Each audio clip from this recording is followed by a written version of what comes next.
अधिक मास म्हणजेच पुरुषोत्तम मास हा हिंदू धर्मामध्ये अत्यंत पवित्र आणि पुण्यदायी मानला जातो. प्रत्येक 3 वर्षांनी येणारा हा महिना भगवान श्री हरी विष्णूंना समर्पित असतो. शास्त्रांमध्ये असे सांगितले गेले आहे की या काळात केलेली पूजा, जप, दान, दीपदान आणि सेवा अनेक पटींनी फळ देते. त्यामुळे भक्तांनो, हा महिना फक्त धार्मिक विधी करण्यासाठी नसून स्वतःच्या जीवनामध्ये सकारात्मक बदल घडवून आणण्याची सुवर्ण संधी मानली जाते. याच अधिक मासामध्ये काही राशींवर विशेष कृपा होणार असल्याचे अनेक ज्योतिष तज्ज्ञ सांगतात. विशेषतः मीन, मेष, कुंभ, वृश्चिक आणि धनु राशीच्या लोकांसाठी हा काळ अत्यंत शुभ मानला जात आहे. असे म्हटले जाते की या राशींना आर्थिक लाभ, मानसिक शांतता, नोकरीत यश, व्यवसायात प्रगती आणि अडकलेली कामे पूर्ण होण्याचे संकेत मिळू शकतात. परंतु केवळ नशिबावर अवलंबून राहून चालत नाही. श्रद्धेसोबत योग्य कृती आणि सातत्यपूर्ण प्रयत्न देखील आवश्यक असतात. या अधिक मासामध्ये शनिदेव काही राशींवर आपली विशेष दृष्टी ठेवत आहेत असे मानले जाते.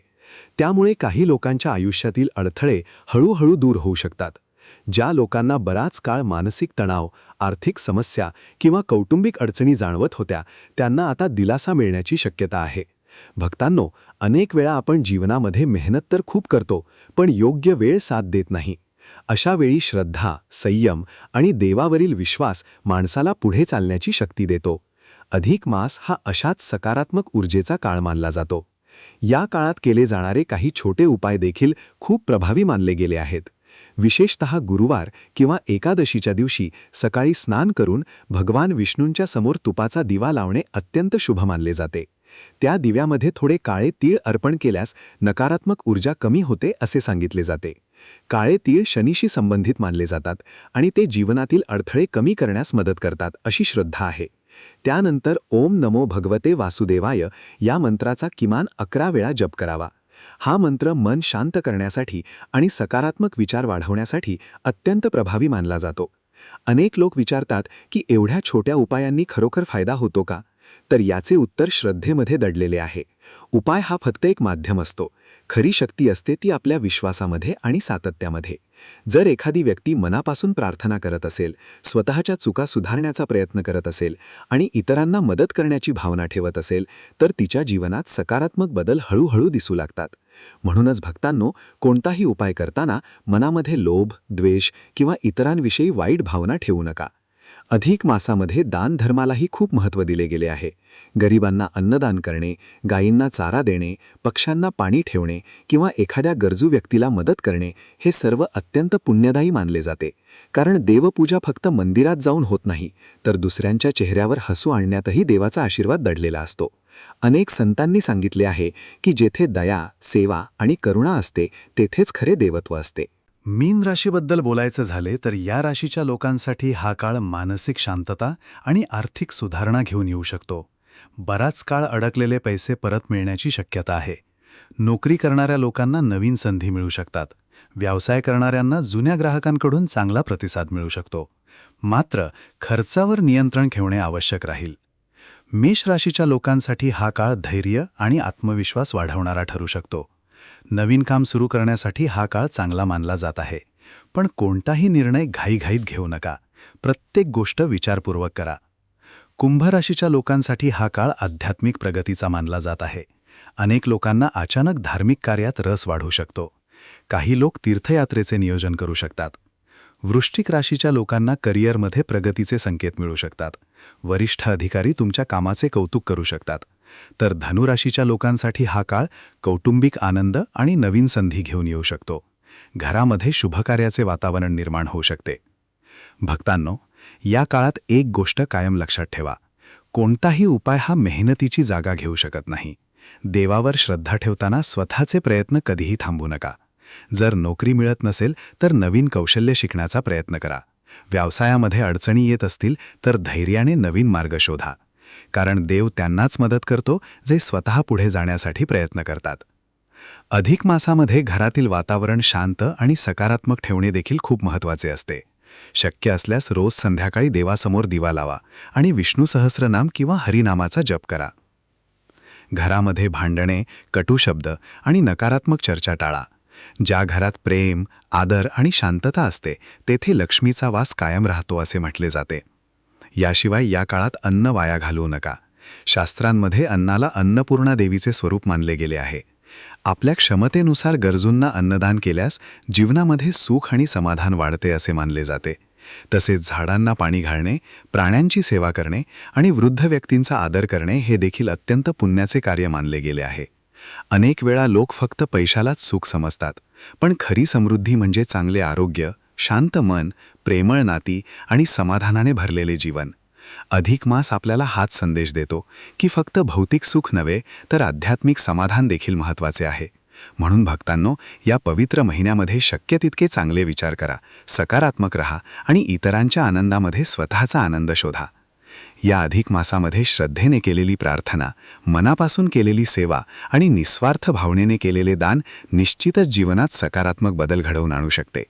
त्यामुळे हा महिना फक्त एक धार्मिक परंपरा म्हणून न पाहता स्वतःला बदलण्याची आणि जीवन अधिक सुंदर बनवण्याची संधी म्हणून स्वीकारा. भक्तांनो, अधिक मासाचा काळ जितका पुण्यदायी मानला जातो तितकाच तो आत्मपरीक्षण करण्यासाठीही महत्त्वाचा असतो. आपल्या आयुष्यातील चुका, वाईट सवयी, नकारात्मक विचार आणि चुकीच्या कृतींपासून दूर जाण्याचा हा सर्वोत्तम काळ मानला जातो.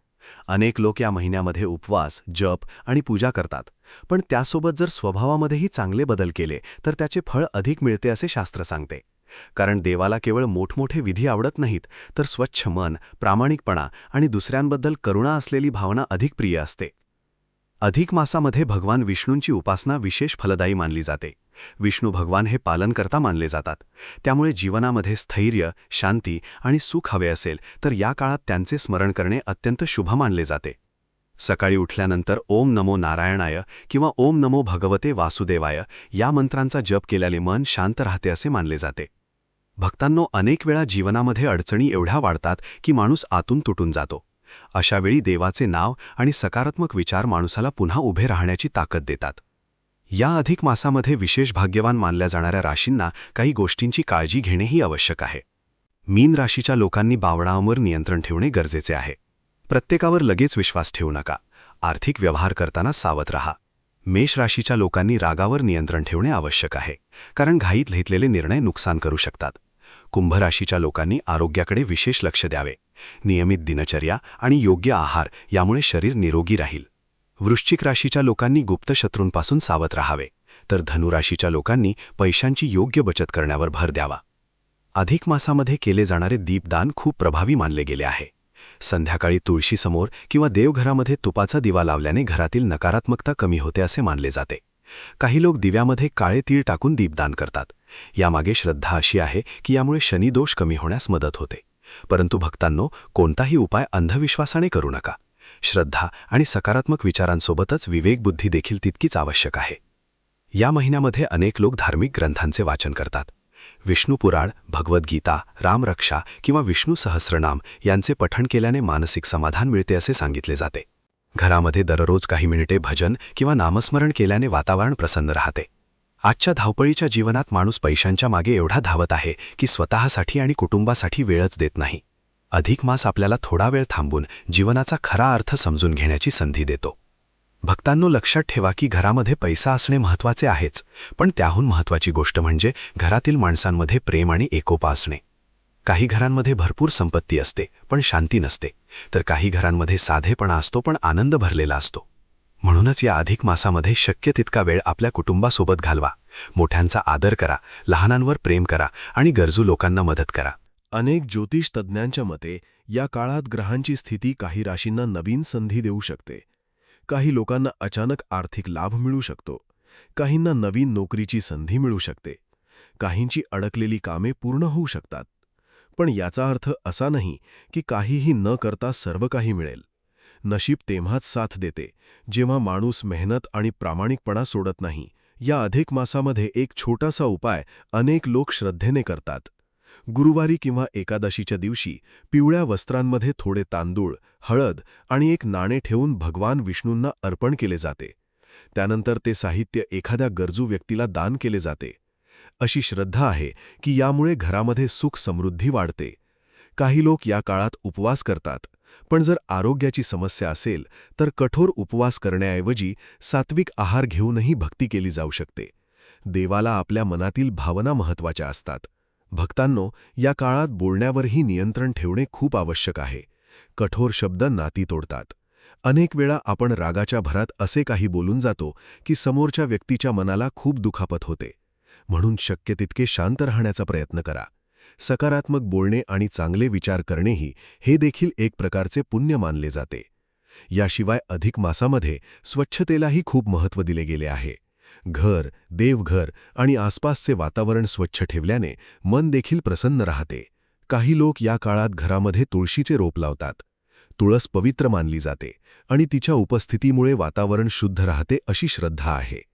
आजकाल अनेक लोक मानसिक तणावामुळे त्रस्त आहेत. पैशांची चिंता, नोकरीची चिंता, भविष्याची चिंता यामुळे मन कायम अस्वस्थ राहते. अशावेळी अधिक मासामध्ये ध्यान, प्रार्थना आणि नामस्मरण केल्याने मनाला शांतता मिळू शकते. दिवसातून काही मिनिटे शांत बसून देवाचे स्मरण करा. यामुळे मनातील भीती आणि अस्वस्थता कमी होण्यास मदत होते. भक्तांनो, कोणताही उपाय करताना दुसऱ्यांचे वाईट होईल अशी भावना मनात ठेवू नका. देव नेहमी चांगल्या कर्मांना साथ देतो. दुसऱ्यांचा हेवा करण्याऐवजी स्वतःच्या प्रगतीवर लक्ष द्या. आपल्या मेहनतीवर आणि देवाच्या कृपेवर विश्वास ठेवा. या पवित्र अधिक मासामध्ये श्रद्धा, संयम, सेवा आणि सकारात्मक विचारांच्या साहाय्याने जीवन अधिक सुंदर बनवण्याचा प्रयत्न करा. कारण खरी समृद्धी फक्त पैशांमध्ये नसते, तर आनंदी मन, निरोगी शरीर आणि प्रेमळ नात्यांमध्ये दडलेली असते. भक्तांनो, अधिक मासाचा शेवटचा आणि सर्वात महत्त्वाचा संदेश म्हणजे श्रद्धा आणि कर्म यांचा सुंदर समतोल राखणे. अनेक लोक या महिन्यामध्ये विविध उपाय करतात, पूजा करतात, मंत्रजप करतात, पण जीवनामध्ये खरा बदल तेव्हाच घडतो जेव्हा माणूस स्वतःच्या विचारांमध्ये आणि कृतींमध्ये सकारात्मक परिवर्तन घडवून आणतो. कारण देव नेहमी त्या व्यक्तीच्या पाठीशी उभा राहतो, जी व्यक्ती प्रामाणिकपणे मेहनत करते, दुसऱ्यांचा आदर करते आणि संकटामध्येही धैर्य सोडत नाही. या अधिक मासामध्ये भाग्यवान मानल्या जाणाऱ्या राशींना काही विशेष अनुभव येऊ शकतात. मीन राशीच्या लोकांना अचानक एखादी आनंदाची बातमी मिळू शकते. बराच काळ अडकलेले एखादे काम पूर्ण होऊ शकते. मेष राशीच्या लोकांना नवीन जबाबदाऱ्या मिळू शकतात, ज्या पुढे जाऊन यशाचे कारण ठरतील. कुंभ राशीच्या लोकांच्या जीवनात मानसिक स्थैर्य वाढू शकते. काही लोकांना आध्यात्मिक गोष्टींमध्ये विशेष रस निर्माण होऊ शकतो. वृश्चिक राशीच्या लोकांना आर्थिक बाबतीत दिलासा मिळू शकतो. तर धनु राशीच्या लोकांच्या घरामध्ये आनंद आणि उत्साहाचे वातावरण निर्माण होण्याची शक्यता आहे. परंतु भक्तांनो, एक गोष्ट कायम लक्षात ठेवा. ग्रह आणि नशीब आपल्याला संधी देतात, पण त्या संधीचे सोनं करणे हे आपल्या हातात असते. जर माणूस आळस, राग, नकारात्मक विचार आणि चुकीच्या सवयींमध्ये अडकून राहिला तर कितीही शुभकाळ आला तरी त्याचा पूर्ण लाभ मिळत नाही. म्हणून या अधिक मासामध्ये स्वतःला सुधारण्याचा संकल्प करा. सकाळी लवकर उठण्याची सवय लावा. आई-वडिलांचा आदर करा. खोटे बोलणे टाळा आणि शक्य तितके शांत राहण्याचा प्रयत्न करा. या काळात तुळशी पूजनालाही खूप महत्त्व दिले गेले आहे. संध्याकाळी तुळशीसमोर दिवा लावून प्रार्थना केल्याने घरामध्ये सकारात्मक ऊर्जा वाढते असे मानले जाते. काही लोक तुळशीला पाणी अर्पण करून श्रीहरीचे नामस्मरण करतात. यामुळे मनातील अस्वस्थता कमी होते अशी श्रद्धा आहे. तसेच अधिक मासामध्ये पिंपळाच्या झाडाजवळ दिवा लावण्याची परंपराही काही ठिकाणी पाहायला मिळते. श्रद्धेनुसार यामुळे जीवनातील अडथळे कमी होण्यास मदत होते. भक्तांनो, या महिन्यामध्ये एक महत्त्वाची गोष्ट म्हणजे अन्न आणि पैशांचा योग्य उपयोग करणे. उगाच दिखावा करण्यापेक्षा एखाद्या गरजू व्यक्तीला मदत करणे अधिक पुण्याचे मानले गेले आहे. अनेक लोक मोठमोठ्या पूजा करतात, पण घरातील वृद्ध व्यक्तींना वेळ देत नाहीत. लक्षात ठेवा, आई-वडिलांची सेवा हीच सर्वात मोठी पूजा मानली जाते. त्यांच्या आशीर्वादामध्ये अपार शक्ती असते. आजच्या काळात लोकांच्या आयुष्यात पैसा वाढला आहे, पण मनःशांती कमी झाली आहे. प्रत्येकजण तणाव, चिंता आणि स्पर्धेमध्ये अडकून गेला आहे. अशा वेळी अधिक मास आपल्याला शांततेचा मार्ग दाखवतो. काही वेळ मोबाईल आणि सोशल मीडियापासून दूर राहून स्वतःसाठी वेळ काढा. ध्यान करा, प्रार्थना करा किंवा फक्त शांत बसून सकारात्मक विचार करा. यामुळे मन हलके होते आणि आत्मविश्वास वाढतो. अनेक वेळा लोक दुसऱ्यांच्या प्रगतीकडे पाहून निराश होतात, पण भक्तांनो, प्रत्येकाचा वेळ वेगळा असतो. कोणाला यश लवकर मिळते तर कोणाला उशिरा. त्यामुळे स्वतःची तुलना इतरांशी करू नका. देव प्रत्येकासाठी योग्य वेळ निश्चित करत असतो. आपल्या मेहनतीवर विश्वास ठेवा आणि संयम सोडू नका. या अधिक मासामध्ये काही लोक एक छोटासा संकल्प करतात, दररोज एक चांगले काम करण्याचा. जसे की एखाद्या भुकेल्या व्यक्तीला अन्न देणे, पक्ष्यांसाठी पाणी ठेवणे, एखाद्याला मदतीचा हात देणे किंवा कोणाचे मन दुखवणार नाही याची काळजी घेणे. अशा छोट्या कृतींमुळे जीवनामध्ये मोठा सकारात्मक बदल घडू शकतो, कारण चांगले कर्म हेच खरे धन असते. भक्तांनो, या काळात घरामध्ये सतत तक्रारी आणि नकारात्मक चर्चा करू नका. ज्या घरामध्ये सतत भांडणे आणि कटुता असते तेथे सुख आणि शांती टिकत नाही. म्हणून शक्य तितके प्रेमाने बोला, कुटुंबासोबत वेळ घालवा, एकत्र जेवा, एकत्र प्रार्थना करा आणि घरामध्ये आनंदी वातावरण निर्माण करा. अधिक मासामध्ये केले जाणारे नामस्मरण मनाला अपार शक्ती देते असे संतांनी सांगितले आहे. राम, विष्णू, नारायण किंवा आपल्या श्रद्धेनुसार कोणत्याही देवतेचे नाव घेतल्याने मन शांत राहते. अनेक लोकांच्या अनुभवांनुसार नियमित प्रार्थना केल्याने आत्मविश्वास वाढतो आणि कठीण परिस्थितीचा सामना करण्याची ताकद मिळते. भक्तांनो, शेवटी एवढे सांगावेसे वाटते की अधिक मास हा फक्त धार्मिक विधी करण्याचा काळ नाही, तर स्वतःच्या जीवनाला योग्य दिशा देण्याचा काळ आहे. या पवित्र अधिक मासामध्ये जर आपण चांगले विचार, चांगली कर्मे आणि सकारात्मक दृष्टिकोन स्वीकारला तर त्याचा परिणाम फक्त एका महिन्यासाठी नाही, तर संपूर्ण आयुष्यभर दिसू शकतो. म्हणून या पवित्र अधिक मासामध्ये भगवान श्रीहरी विष्णूंचे स्मरण करा, मनापासून प्रार्थना करा, गरजूंना मदत करा आणि जीवनामध्ये आशा आणि सकारात्मकता कायम ठेवा. कदाचित हाच काळ तुमच्या जीवनामध्ये नवीन आनंद, नवीन संधी आणि नवीन सुरुवात घेऊन येईल. श्रद्धा ठेवा, संयम ठेवा आणि चांगले कर्म करत राहा, कारण देवाची कृपा कधी आणि कोणत्या रूपात मिळेल हे कोणीच सांगू शकत नाही.